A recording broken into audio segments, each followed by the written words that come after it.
Hello అందరికీ మరొక simple and quick రెసిపీతో మీ ముందుకైతే వచ్చేసాను. వెల్కమ్ బ్యాక్ టు మై రుచుల దునియా. నేను మీ లావణ్య. మై న్యాచురల్ వ్లాగ్స్ ఛానల్కి మీకు స్వాగతం. మన ఛానల్ని కొత్తగా చూసినట్లయితే సబ్స్క్రైబ్ చేసుకోండి. మరిన్ని వీడియోల కోసం బెల్ ఐకాన్ క్లిక్ చేయండి.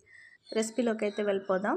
ఎలాంటి మసాలాలు వాడకుండా 10 నిమిషాల్లో ఇన్స్టంట్ అండ్ క్విక్గా అయిపోయే ఎగ్ టమాటా కర్రీ ఎలా ప్రిపేర్ చేసుకోవాలో చూసేద్దాం. ముందుగా 3 పచ్చిమిర్చి తీసుకొని సన్నగా నిలువుగా కట్ చేసి పెట్టుకోవాలి. తర్వాత 2 మీడియం సైజ్ ఆనియన్స్ తీసుకొని ఆనియన్స్ని కూడా సన్న ముక్కలుగా తరిగి పెట్టుకోవాలి. నేను ఇక్కడ 10 టమాటాలు అయితే తీసుకున్నాను. టమాటా రేట్ కొంచెం తక్కువే ఉంది కదండి, అందుకని నేను ఇక్కడ కొంచెం గ్రేవీ కోసం అనేసి కాస్త ఎక్కువ టమాటాలే తీసుకున్నాను. మీరు మీ కర్రీ కన్సిస్టెన్సీ అలాగే క్వాంటిటీకి తగినట్లుగా తీసుకోండి. ఈలోపు టమాటాలు ఉడికేలోపు నేను ఇక్కడ ఎగ్స్ కూడా బాయిల్ చేసేసాను. ప్రొసీజర్ స్టార్ట్ చేసేద్దాము. పాన్ తీసుకొని ఆయిల్ హీట్ అయిన తర్వాత తాలింపు దినుసులు వేసుకొని అందులో ముందుగా మనం కట్ చేసి పెట్టుకున్న పచ్చిమిర్చి అలాగే ఆనియన్ ముక్కలు వేసుకొని బాగా కలుపుకోవాలి.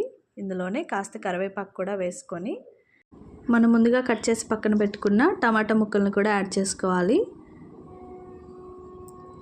టమాటా ముక్కలన్నీ ఆయిల్లో బాగా కలిసిన తర్వాత అందులోనే 1 టీ స్పూన్ ఉప్పు అలాగే 1/2 టీ స్పూన్ పసుపు వేసుకొని ఉప్పు పసుపు బాగా కలిసే విధంగా కలుపుకోవాలి. ఒక 10 నిమిషాలు మూత పెట్టుకొని మగ్గించుకొని 10 నిమిషాల తర్వాత మరొకసారి మూత తీసి బాగా కలుపుకోవాలి. చూసారు కదా, టమాటాలు అయితే బాగా మగ్గిపోయాయి.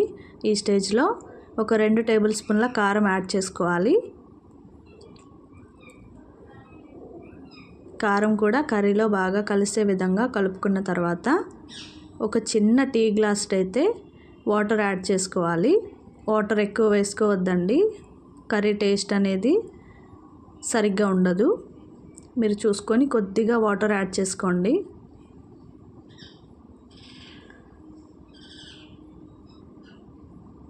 నేను ఇక్కడ సింపుల్గానే చేస్తున్నాను కాబట్టి ఎలాంటి మసాలాలు అయితే వేయట్లేదండి. ఎక్కువ మసాలాలు తిన్నా మనకి హెల్త్కి అంత మంచిది కాదు కదా, అందుకనేసి నేను ఎలాంటి మసాలాలు వేయట్లేదు.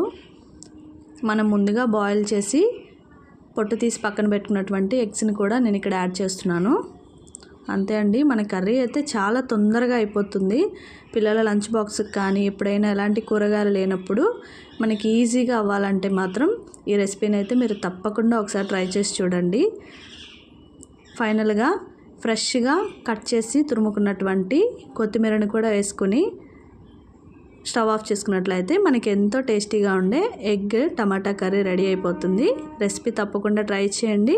మన వీడియో కనుక మీకు నచ్చినట్లయితే లైక్ చేయండి, షేర్ చేయండి, సబ్స్క్రైబ్ చేసుకోండి. Thank you.